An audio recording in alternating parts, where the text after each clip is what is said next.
विरह का भाव ये श्रेष्ठ भाव बताया गया है। मिलन से भी श्रेष्ठ विरह भाव। रसिक लोग कहते हैं कि मिलन भाव में प्रियतम एक ही स्थान पर दिखाई पड़ते हैं, लेकिन जब विरह का भाव हो तो प्रियतम हर जगह दिखाई पड़ते हैं। इसलिए श्रेष्ठ भाव और प्रेम का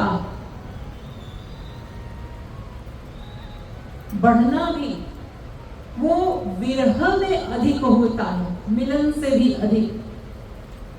क्योंकि मिलन में एक चीज ये भी होती है कि जब प्रियतम सामने है तो उनमें दोष भी दिखाई दे जाएंगे। वे हमारे अनुरूप नहीं है, हमारे अनुकूल नहीं है। ये दोष की प्रवृत्ति भी आ सकती है, दोष बुद्धि भी आ सकती है, लेकिन विरह में दोष बुद्धि नहीं आती। वहां केवल प्रेम बढ़ता ही जाता है। इसलिए रसिकों ने विरह को श्रेष्ठ बताया मिलन से भी। तो ये भी जो पद हम लोग अभी गाएंगे ये विरह माधुरी का पद है। और आप लोगों ने यदि ध्यान दिया हो तो श्री महाराज जी ने प्रेम रस मदिरा में 21 माधुरियां बनाई है और उन 21 माधुरियों में विरह माधुरी में ही सबसे अधिक पद हैं। सबसे अधिक पद विरह माधुरी के, क्योंकि विरह ही हमारे प्रेम को बढ़ाता है। प्रेम हमारा कब बढ़ेगा? जब ये हृदय प्रियतम की याद में व्याकुल होगा, तड़पेगा, तभी तो प्रेम बढ़ेगा। और भीतर कोई व्याकुलता ही नहीं मिलन की, ऐसी कोई तड़प ही पैदा नहीं हो रही कि श्याम सुंदर से मिलन हो जाए, उनका दर्शन हो जाए, तो फिर ऐसे प्रेम का भी क्या लाभ? उस प्रेम में तो वृद्धि ही नहीं होगी कभी। और प्रेम किसे कहते हैं? प्रतिक्षण वर्धमानम। प्रेम का स्वरूप क्या है? जो प्रतिक्षण बढ़ता जाए उसको प्रेम कहते हैं। हम लोग भी प्रेम तो करते हैं हरि गुरु से, लेकिन हमारा प्रेम एक ही लेवल पे बना हुआ है, बढ़ नहीं रहा। आप लोग कभी अपने आप को ध्यान से देखिए, क्या हमारा प्रेम बढ़ रहा है? हम घट भले ही रहा हो, बढ़ता हुआ नहीं दिखाई पड़ रहा। क्योंकि अगर बढ़ता हुआ दिखाई पड़ता तो उसके लक्षण होते कि हाँ, अब तो उनसे मिले बिना रहा नहीं जा रहा, वो भीतर तड़प पैदा हो रही है, ये सांसारिक चीजें अच्छी नहीं लग रही, सब सांसारिक प्रपंच व्यर्थ लगता है, सांसारिक लोग व्यर्थ लगते हैं, सांसारिक कार्य व्यर्थ लगते हैं, सब व्यर्थ लगता है। क्या ऐसी अवस्था हो रही है हमारी? अभी तो नहीं हो रही। अभी तो संसार का सब कुछ अच्छा लग रहा है। तुलसीदास जी ने बड़ा सुंदर कहा है निर्विनय पत्रिका में, जो मोही राम लागते मीठे, तो शतरस नवरस अनरस रस है जाते सब फीके, जो मोही राम लागते मीठे।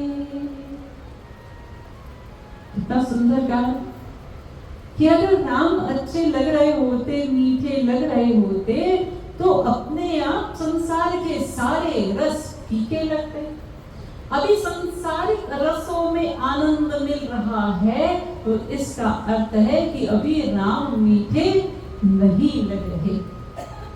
तो हम अपने आप को स्वयं ही तोल सकते हैं कि हमारा प्रेम बढ़ रहा है या घट रहा है या एक ही जगह पर स्थिर हो गया है।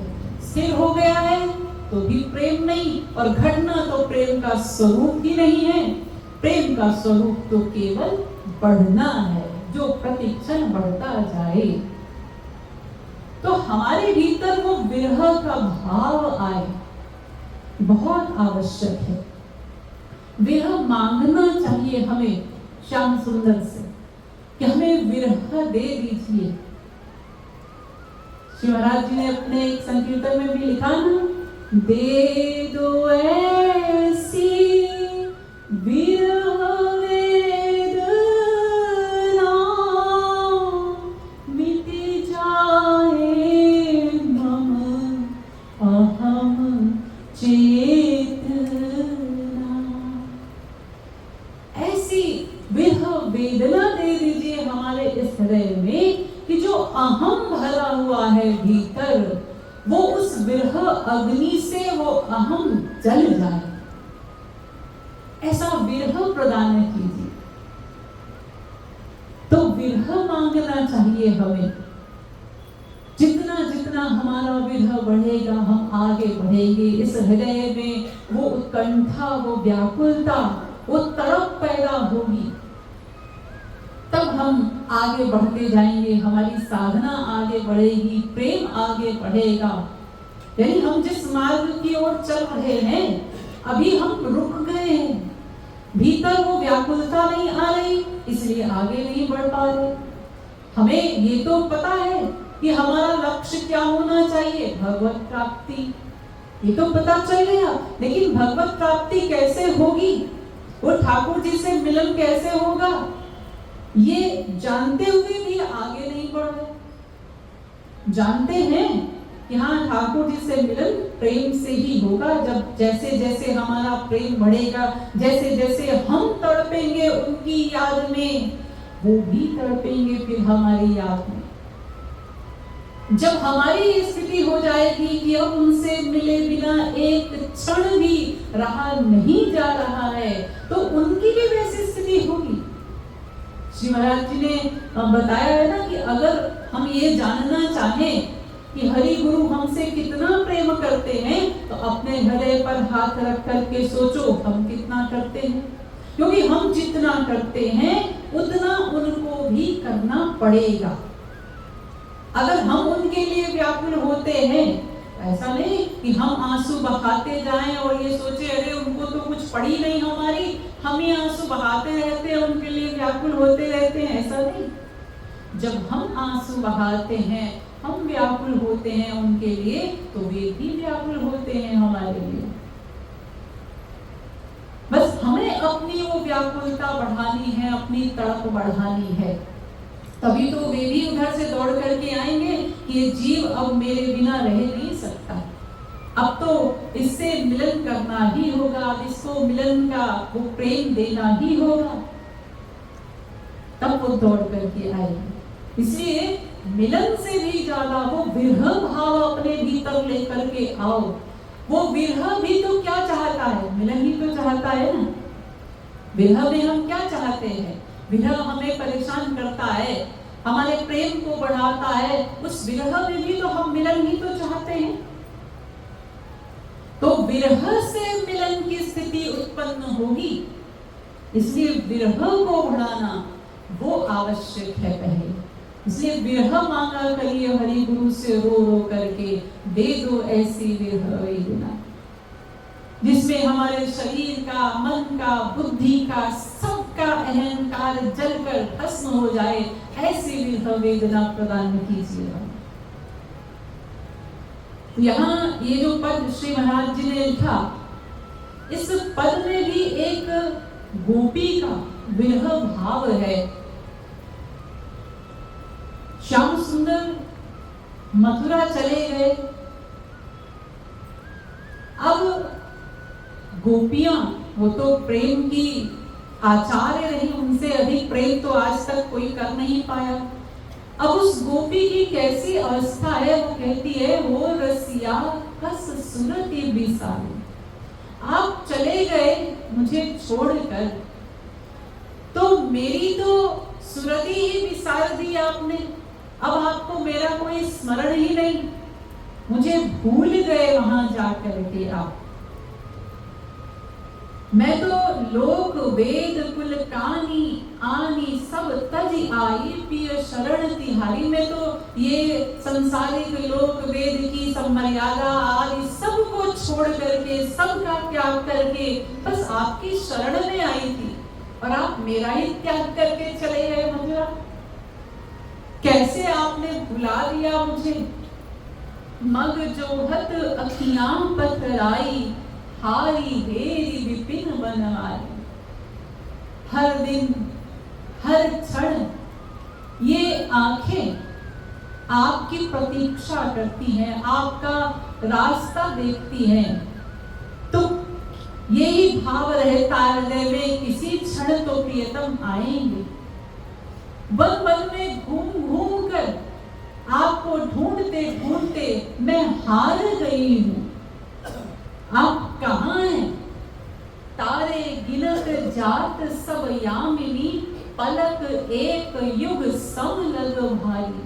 अब तो रातें भी कैसे कटती है, तारे गिन गिन कर, इन आंखों में नींद भी नहीं आती।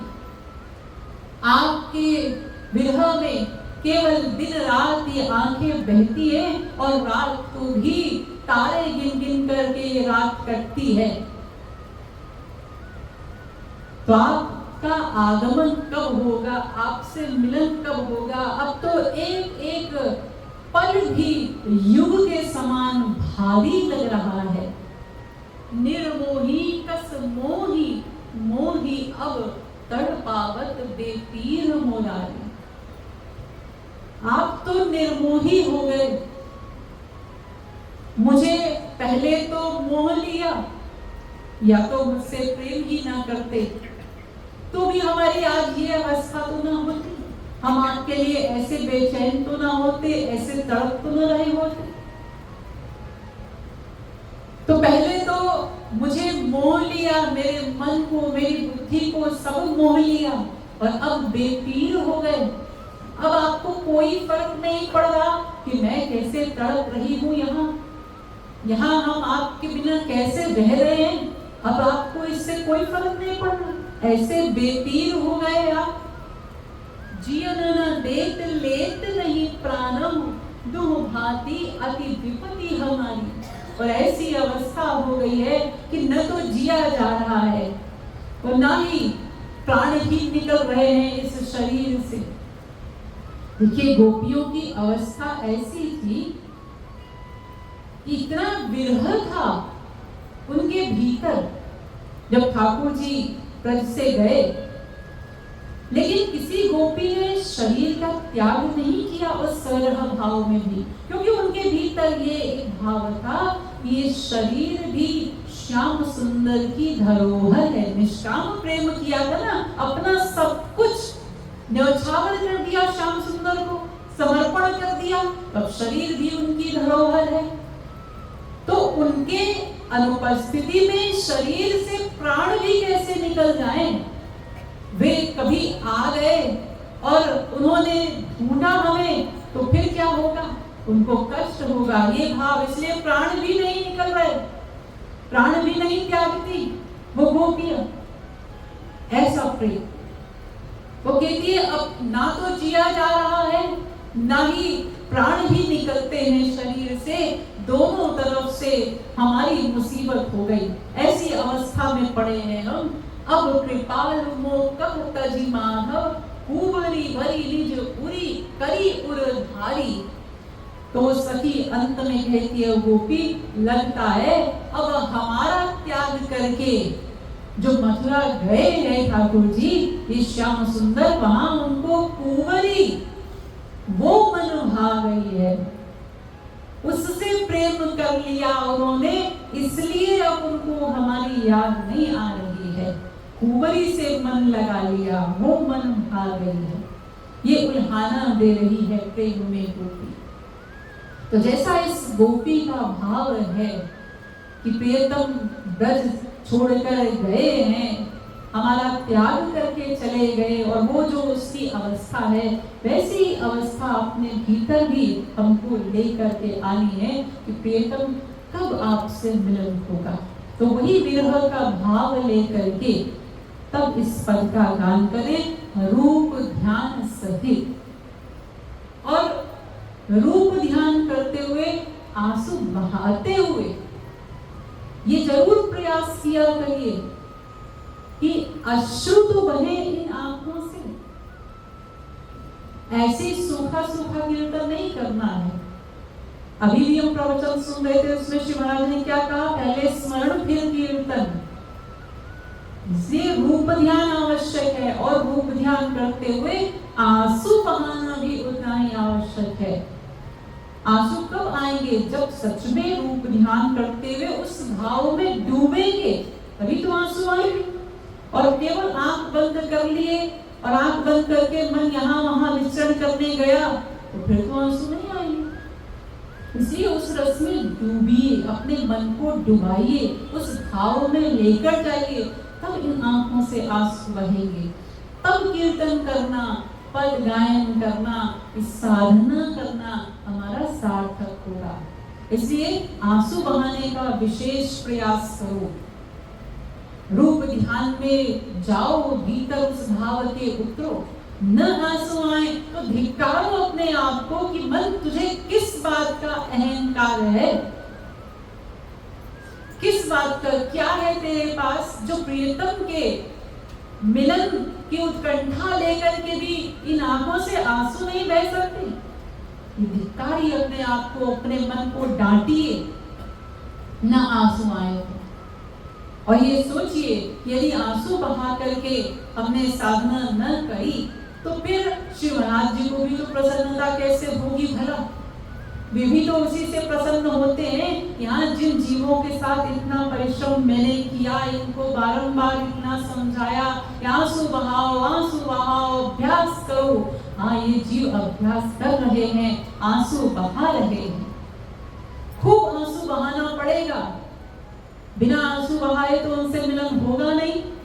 और कब तक आंसू बहाने होंगे, श्री महाराज ने लिखा है ना, तब तक आंसू बहाओ जब तक श्याम सुंदर स्वयं आकर अपने पीतांबर से तुम्हारे आंसू न पोंछ दें। तब तक उन आंसुओं को सच्चा भी मत मानना, जब तक श्याम सुंदर स्वयं आकर के न पूछ रहे अपने पीतांबर से। इसलिए आंसू बहाओ, धीरे धीरे आंसू भी हमारे सच्चे होते जाएंगे। तब ऐसी अवस्था आएगी कि एक दिन प्रियतम को आना ही होगा हमारे आंसू पोंछने के लिए।